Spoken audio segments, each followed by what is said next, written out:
Good morning and welcome to Morning Brew on Labour Social.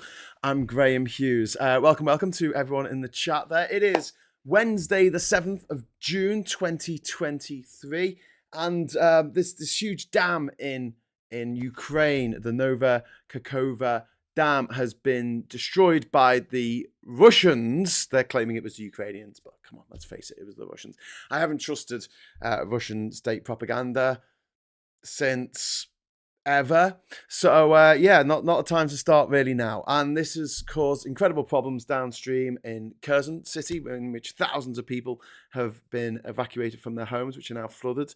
And also there is the worry about the Zaporizhzhia, the nuclear power station, which is further up the river from where the dam was breached, but they need the water from the artificial reservoir, I guess, the lake that is behind the dam in order to keep those old nuclear explosions that are going on, keeping them cool. Yeah, keeping it cool. You need to keep those very, very intense explosions cool. So we're looking at what is already an ecological disaster. It could become a nuclear disaster. Now the good news is, there is a little bit of good news, that the international watchdog on nuclear power has said it's not too concerned at the moment. So fingers crossed it won't be cataclysmic. It's already cataclysmic. It won't be apocalyptic, because if that nuclear power station goes up, I think it's going to destroy half of irradiate a large portion of Eastern Europe in the situation that we're in at the moment. Anyway, a big shout out to all of the chat. Sorry, I was going to say as well, you wouldn't know that by looking at the front covers of the newspapers, where the Mail has gone with the story about Prince Harry and Oprah. The Mirror has gone with a story about rugby league. The Telegraph has a picture of Harry on the front. You've got someone in the Star. They've got a thing about the police failing to solve a single burglary in half the country, which doesn't surprise me. And the Express is running with a game-changing new drug to slim down the nation. It's quite remarkable that when such a big global event happens during an ongoing war, so many newspapers are just like, I don't care. Not bothered. Anyway, right, on to your messages. More importantly, I've got Lee Corn there early in the morning saying getting in early. Hello. We've got JJ, we've got Johnny Copperhead, we've got City Life 2050. I've got an old City Life mug from one of my friends who worked at City Life magazine in Manchester in the late 90s. I should bring that mug. I should get that mug. That'd be a good thing to have. I've got my Labour Social mug at the moment. Available from all good Labour Social stores that I still haven't got around to setting up. Good morning all, says Jeff True. We've got Mad Monk in there. We've got Alec. We've got Richard. We've got Svax. We have got Nick and Diff. We've got Richard Marsden saying there are massive impacts on both humanitarian and commerce, energy and food. Again, yeah, that's from Richard. Yeah, I mean, what the Russians are doing is a war crime. In fact, everything the Russians have done in Ukraine since the 2014 invasion of Crimea has been a war crime. What they did in Georgia in 2008, when they in a week they took South Ossetia and Abkhazia, was a war crime. What they did in Grozny in Chechnya was a war crime. What they did in Syria, propping up the Al-Assad regime against the rebels who were fighting in places like Homs and Aleppo, which have now been leveled, possibly with the help of the Russians, was a war crime. So yeah, big into war crimes. Russia, not all Russians, hashtag not all Russians are bad, but Vladimir Putin in particular is a war criminal, a wanted war criminal, and I hope that he either gets defenestrated, is that the right word, thrown out of a window, or put on trial for his crimes pretty soon. Graham, do you think British people should complain about blowing up a dam in wartime? Lol, that's from Job. Yes, because you see, the Russians aren't fighting Nazis that have invaded half of Europe. I mean, that they're literally defending their homeland against some Nazis that have invaded their homeland, that being the Nazi regime of Putin's Russia, which is incredibly Nazi-esque, because not only is it totalitarian, not only does everyone live in fear of saying the wrong thing or getting shot in by their own children, they don't have the freedoms that we enjoy in the West. And yeah, everyone has to give up all of their faculties, I guess. Thinking about, they have to give everything up to their almighty, illustrious leader. It looks a lot like fascism to me, what has happened in Russia. They've had the same leader now for over 23 years. I know he took a little time out when he wasn't the president, but he was still prime minister. When Mendeleev was president for a few years, and then Putin had successfully had the constitution changed to say he could be president again, and then he had it changed again to say that he could be president for the rest of his life. Sounds like a dictator to me. If it looks like a dictator, smells like a dictator, and walks about like a Nazi saying that gay people should be put to death, I think that's a Nazi. It's a Nazi. I didn't want to go there this early in the morning. I was going to segue seamlessly into what the newspapers are obsessed with at the moment, which is this trial with Prince Harry. He's taking on the newspapers at the moment. He had a particular thing in for the that scumbag. What's his name? Piers Morgan. Piers Morgan, who's just absolutely obsessed with making Harry's life a misery, and has been since the 90s, when his paparazzi, along with other paparazzi from other publications and other he edited the Mail at the time, the Mirror at the time, I think. His paparazzi people that day were buying photographs of princesses in cars and things, directly led to the death of Prince Harry's mum. And then he was obsessed with Prince Harry and put him on the front page all the time, following him around, whatever he did as a teenager. And then Harry fell in love with Meghan Markle, and suddenly Meghan Markle was enemy number one. Why? I just don't like her. I mean, it's just pathetic, isn't it? Just pathetic. I won't ask you how you know he smells. What? Stephanie says some land has been damaged, but the main cereal growing lands are further north.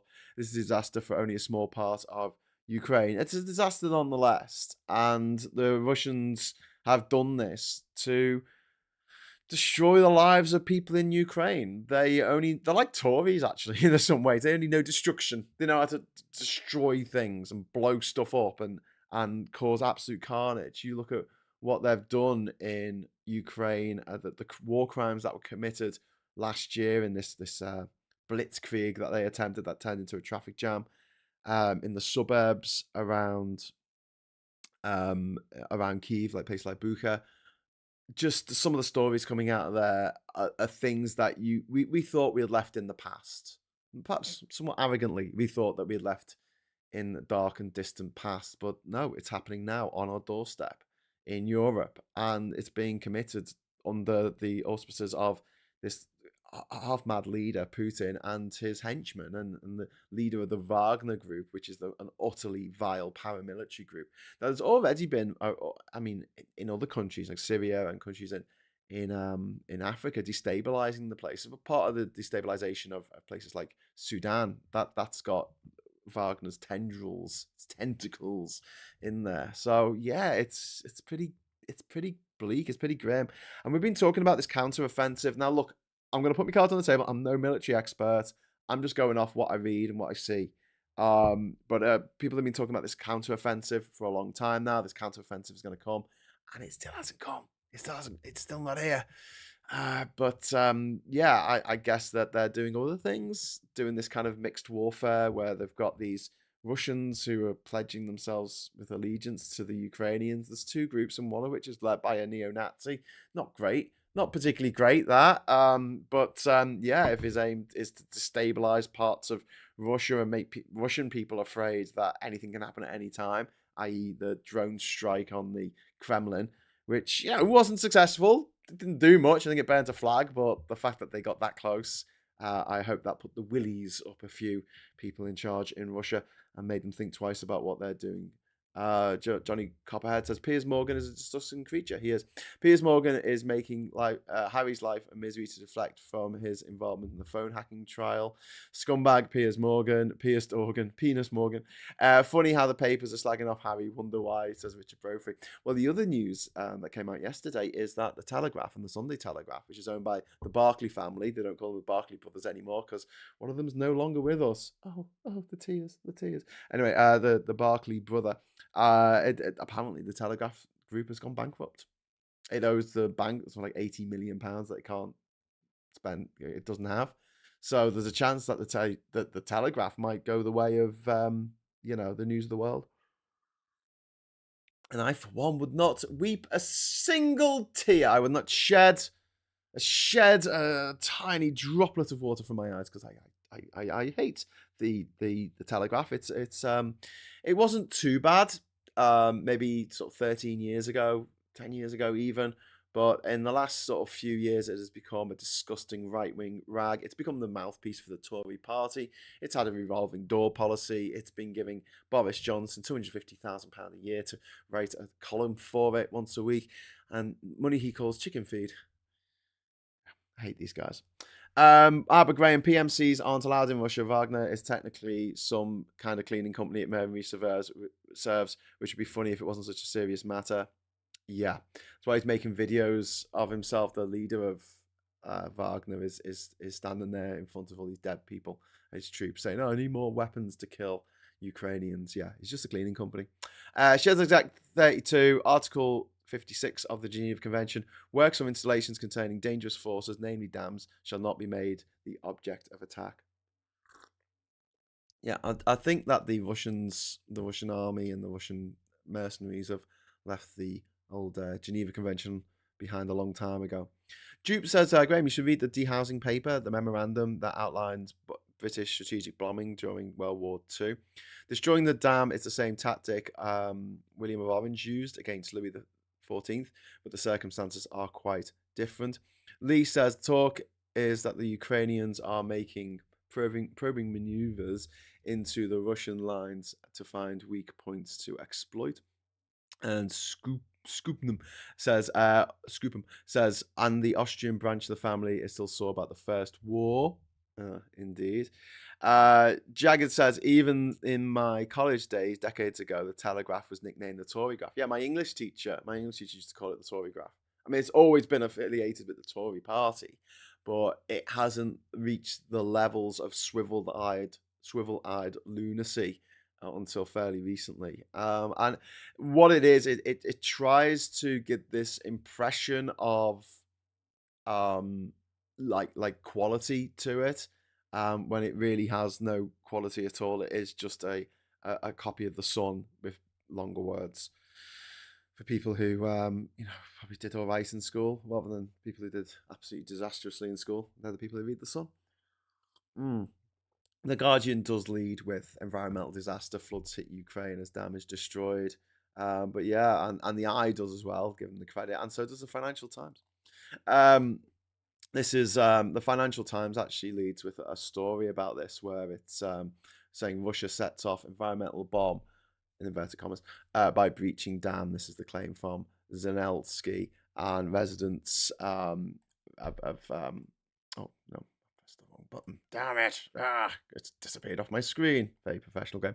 Residents flee rising floodwaters, blow to Ukraine counter-offensive plans, and fears for energy supply, which we've been talking about. So yeah, this probably won't be a turning point in the war, but it's definitely a milestone in the ongoing conflict. And I try to make, I try and always look at the silver lining to any cloud, but I do think that this shows just the desperation of the Russians. Recently, last month, they had this day in Russia where they celebrate winning the war or something. I think it's May the 9th, is it? And it's like this war day that they have, and they always have these big parades through Moscow with all these tanks, loads and loads of tanks going through Red Square, and there's Putin there saluting the tanks and giving the thumbs up or whatever he does. And this year there was one tank. That's what we should call him, Vladimir One Tank Putin. One tank, and it was from a museum. They're not doing so well. Like the Tams when the Oztwat bought it. Yeah, talking about Murdoch buying the Times newspaper, which is, it shouldn't be allowed. These companies that run up, and these individuals that run up these massive monopolies. Like, how can you own so much of the news media? How can you own Sky News, the Times, the Sun, and other publications, and the News of the World at the time, which became the Sun on Sunday? And these people get away with it. We need the press reining in. We really do. And isn't it interesting that if you read the opinion columns in a lot of these rags, the one thing that they think needs reining in is us. Us people writing things on Twitter or on publishing videos on YouTube or putting stuff on Facebook, and it's always like stuff about like things that are woke, things that are LGBTQIA plus friendly. That's the problem. It's not the problem that these newspapers are owned by a small group of people who don't even live in this country and get to set the political agenda, get to set what we talk about from day to day. All last week and the week before was about Philip Schofield, and then that segued beautifully into the Prince Harry trial. Oh my God, they were apoplectic on Monday that he didn't turn up. They were like, what are we going to write about? What are we going to write about? He didn't turn up in court. He wasn't there on the first day in the court. So we've got nothing to write about. We'll write about how he wasn't in court. So that was on the front page, rather than just the absolute SHIT fest that is the British, I was going to say economy, but it's everything, isn't it? Britain's society at the moment is in a lot of trouble. I made a video about this yesterday talking about Farage getting the Brexit that he wanted. If you haven't seen it already, there's a clip from February 2016 of him saying he wants Britain to be alone in the world. And he said it. He says he wants us to be alone. Wes G, £1 super chat. Thank you very much, Wes. That's the first super chat we've had for 2 days. Thank you. We appreciate it. Let's hope Ozzy is sued. The Aussie is sued into oblivion. Yeah, Richard. Every time a celebrity dies, like Tina Turner, and thinking about like in 2016 when we lost Alan Rickman, and we lost Prince, we lost Princess Leia, we lost the Goblin King, we lost Barry, we lost the so many people in 2016, and George Michael. Did we lost George Michael? And yeah, every time these celebrities who I admire, who I have time for because they created some great art, or they were great actors or actresses, or they were just in really good movies that I like, I just think, how is Murdoch still alive? He's like 92 years old. Why does he still walk the earth? Yeah. There was an episode of The Outer Limits about a guy who was an old billionaire, and he was horrible, and I think he stayed alive by like drinking the blood of the young or something. Yeah, possibly. Scoopnum says 2016 was the year I spent in Manchester. I'm so sorry, mate. I'm so sorry. I went to university in Manchester, so I was there for 3.5 years. Then I worked at Fab Cafe, and then I went back and lived in Levenshulme for a little bit at the end of 2013, beginning of 2014. It's horrible. No offense to any Mancunians watching. I'm sure Lee Corn's going to get on here going, bloody Scouser. But compare with Liverpool. But then, I've got to say, Manchester, way better than Birmingham. Sorry, Birmingham. But yeah, that's just the way I feel. That's just the way I feel. I'm a Scouser, and, I think my city's the best. We can agree to disagree, can't we? No. Okay. Murdoch tried to own social media by buying MySpace. Yes, he did. Christopher Bowles, that's a really good point. I forgot about that. He bought MySpace and then he had to sell it for like a massive loss, like £50 million loss. That was hilarious. By buying, so he lost millions as Facebook and Twitter emerged. He did indeed. That was good times. Good times. It was like 2008, I think, and it was weird because it was a weird acquisition because MySpace was on the up, and then by the time the acquisition had gone through, it was already going through the floor. Like everyone just stopped using in about 2008. Everyone just stopped using MySpace and started using Facebook instead. And I miss MySpace. I really miss MySpace. I just think it was way better. I just think it was better. And I know that people had their own sort of designs for their pages and it all looked a bit jumble sale. But you'll go on someone's page and they'll play some music at you. I found out about so many little indie bands just by being on MySpace and going on my friends' pages. And it would be like, ta-da, here's a band that you might like. And I'm like, oh my God, these are really good. Plum Duff, thank you so much for the £5 super chat. Really, thank you so much. Appreciate it. Graduated from Manchester in 1980. Isn't Raina from Manchester? Yeah, she is. Murdoch is still alive because he danced naked round a pentacle, smeared in the blood of a sacrificed goat. The photo is locked in a secret vault. Ooh, have to just be locked in a vault. Shazek 32 says Levy has improved a lot in the last 15 years. It has. It has. I have to agree. There was, when I was living there was a really good Nepalese restaurant. It did Nepalese cuisine. It was fantastic. If that's still there, let me know. I might pop in sometime. Murdoch reminds me of Star Trek Grand Nagas. Andrew Ray says, what does Starmer intend to do about the NHS dental system failing us dramatically? Is there regulation that prevents new dentists from going over to private clinics until they've done X years in the NHS? That would be a really good idea, Andrew. Yeah, this is a huge issue at the moment in the UK. It's not just that we're not getting to get seen by GPs, and that there's over 5 million, I think it is 5 million operations that have been delayed. Like, people waiting on the operation list. It's like 5 million people. It's not just that. It's like there are people who are really suffering from toothache, tooth decay, teeth problems, and they're not being seen. They're not being seen for months, and they're living in just absolute exquisite pain.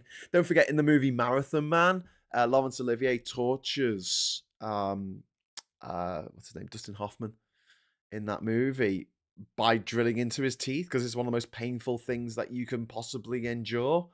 And not that I can't get over the fact that the Tories just want us to suffer. They think it's funny that children are going without food, that are going hungry. They think it's funny that people are going 6 months before they can see a dentist because they can't afford to see a private dentist, unlike Rishi Sunak, who's worth over 700 million, or Nadine Zahawi, who's worth over 100 million. They could buy an in-house dentist to live in their home. So anytime they needed, their teeth whitening or something, they could get that done. They could just get it done. They can afford to do it. They need expensive cancer operations. They can just get them. If they need to be cared for because they're getting dementia, they can just pay for it. Their family can just pay for it. They've got enough money. The rest of us, it's like they're the sadists. There's an episode of Black Mirror in which a doctor gets off. He can only get off on the pain of others. And that's the Tories for me. So, yeah, I don't know what Labour's policy is specifically on dentistry at the moment, but me and my friends are talking about doing our own sort of manifesto.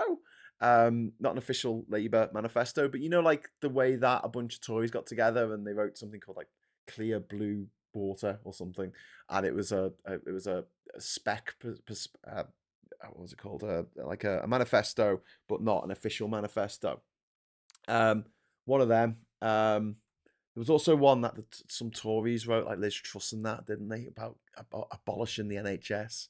So what the IEA want, they want to abolish the NHS. There's actually a news article that was published from the IEA where they were calling for the abolition of the NHS. It's like, here's how to do it. And it was published over 10 years ago. And it says you need to wind it down. You need to stop giving it money. You need to make sure that people are dissatisfied with the level of service they're getting with the NHS. Don't forget, 13 years ago, the NHS was found to be, by researchers, this isn't just public opinion, this is researchers, hard research, the best health system in the world. In the world, out of 195 countries or whatever it was, the best in the world. And now look at us. 13 years of bloody Tories. Bastards. Grand Nagus. Alec, you give me a Star Trek reference here, and I'm not getting it. I'm afraid. I'm not sure what you're talking about. Sorry, I must have missed that episode. Sorry, Graham. The Telegraph was doing this shite in the late 80s and early 90s. They literally brought down Thatcher, hoping for worse. That's from Mike. Well, if they brought down Thatcher, they can't be all bad. Okay, look, I don't know. Honestly, I assume they weren't as bad in the past, but maybe I'm wrong. It's happened before. It'll happen again. 17 million below the poverty line in 2018. That's from Amnesty. That's only going to have gone up. I'm sure my local Labour MP brought up dentistry on her Facebook. Dentures bankrupted the NHS when it was first set up.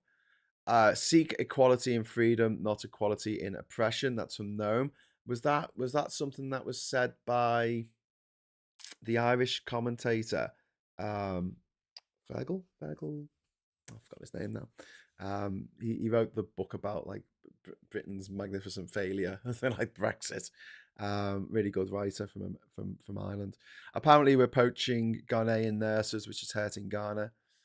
Graham, I was helping to. I was trying to help your pronunciation of Nagus. Nagus. Okay, what's the name? Walking Dead.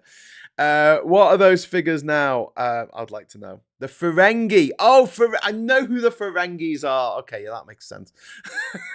Deep Space Nine, the wheeler dealers. Okay. I'm Irish.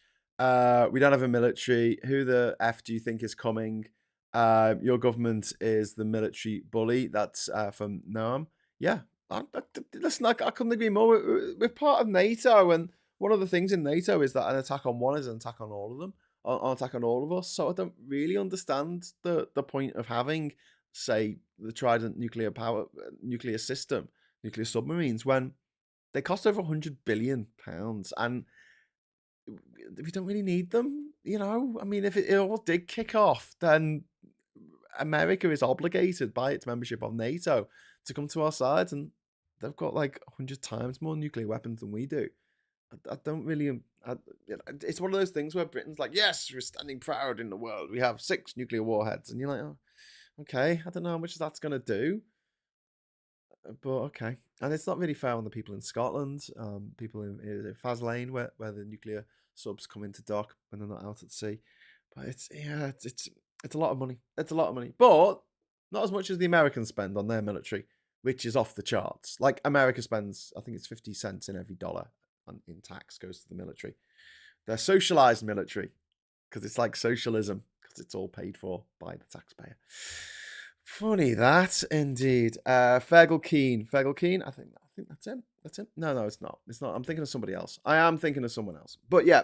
So what else has been in the news? I hear you ask. Well, cyber gangs have issued ultimatum to mass hack victims. They've said personal details of 100,000 staff, the BBC, British Airways, and Boots will be published if the employers do not get in touch. Hacking is always going to happen. Be careful what you put on the internet, boys and girls. There's a horrible story about Andrew Tate. And there's a horrible picture of Andrew Tate, the chinless dickhead.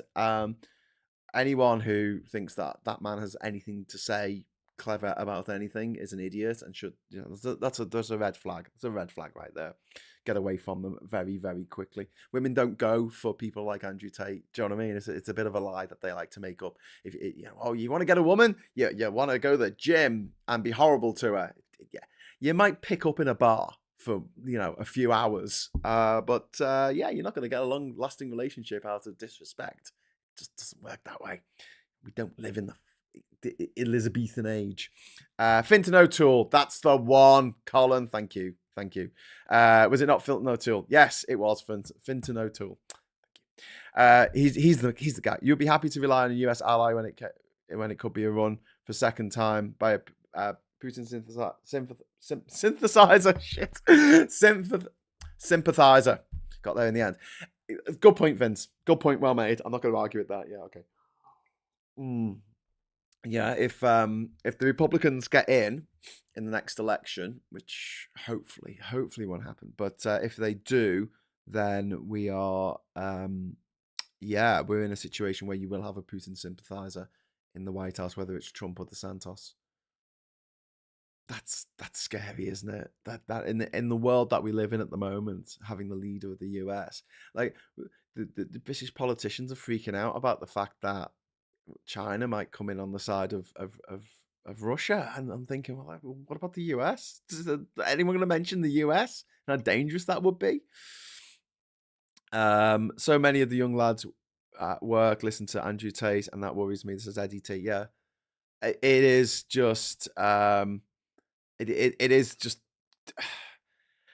it's infuriating that con men like Tate and Trump and Farage and Johnson, people gravitate towards them, and it's cult mentality. It's the same reasons why people go into cults.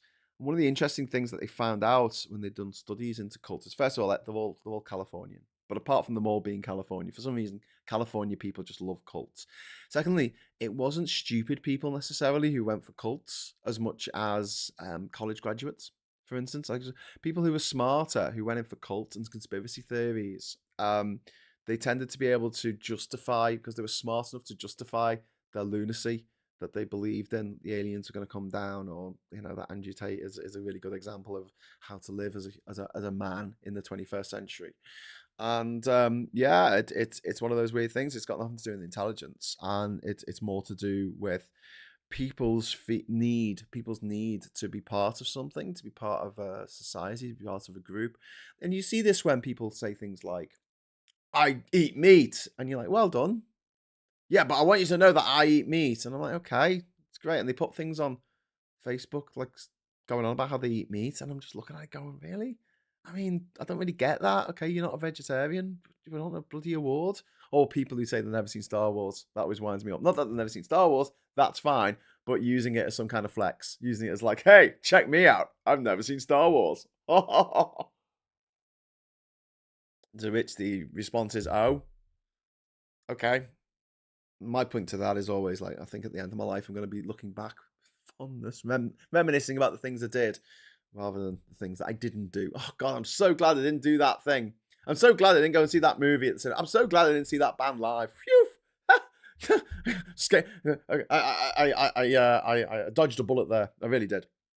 Andrew Ray says many Tory MPs have shares in the US pharma companies who want to buy up the NHS by backdoor sneaky deals, and there are suspicious changes going on in the Boots dispensary and repeat prescriptions. Yes, I can't disagree with that at all. Christopher says we are in a situation where PM Starmer, by the standards he set, might have to not talk to an anti-Semitic US President DeSantis in discussing cultural Marxism or Trump with a neo-Nazi leader. Yeah, Christopher, we might. I mean, like, DeSantis is anti-Semitic. He is part of his rules about banning books in schools include banning books on Jewish history.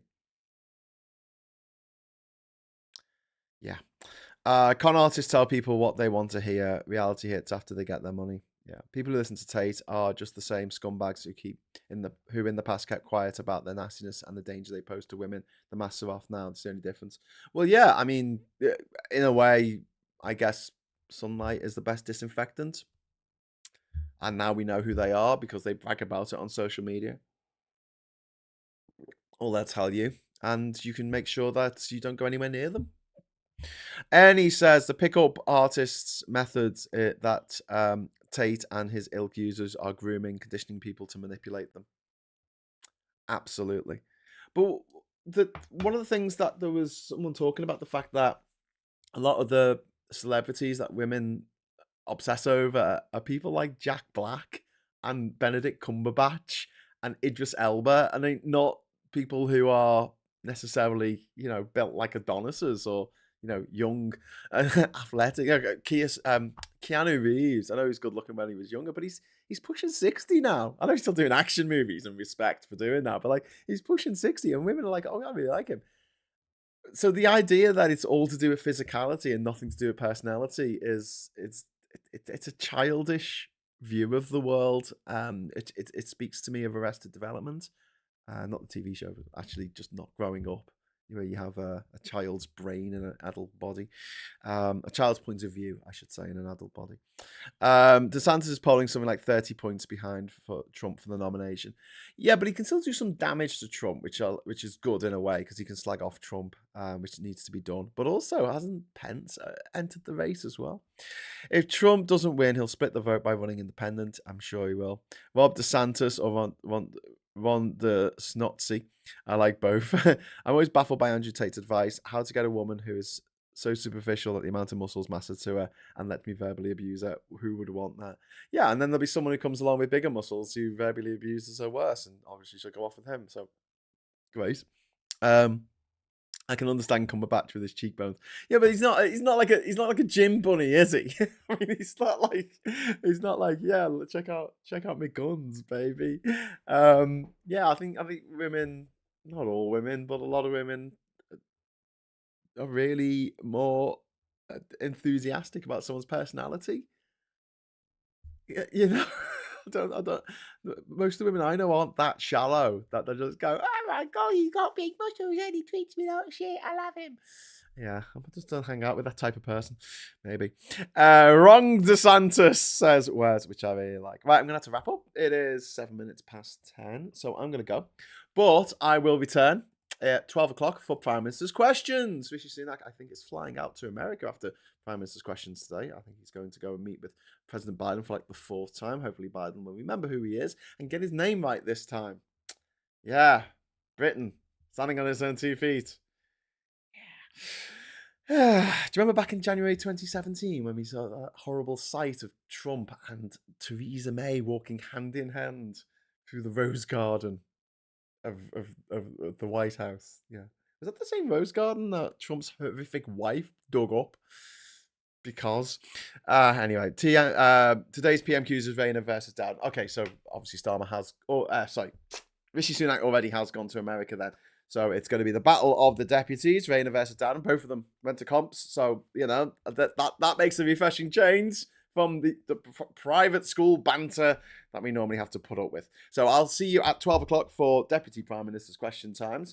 And until then, I'll say thank you so much for watching. Thank you for the super chats. Thank you for all of the YouTube members and the patrons. I'm going to head over to the Discord server now to have a listen along to James O'Brien, and we can comment as we go, and we knock off the sound usually when the adverts are on and discuss what they're discussing. So if you want to join me for that for a couple of hours, you are very welcome to. And until next time, I'll say hello, good evening, welcome, and goodbye.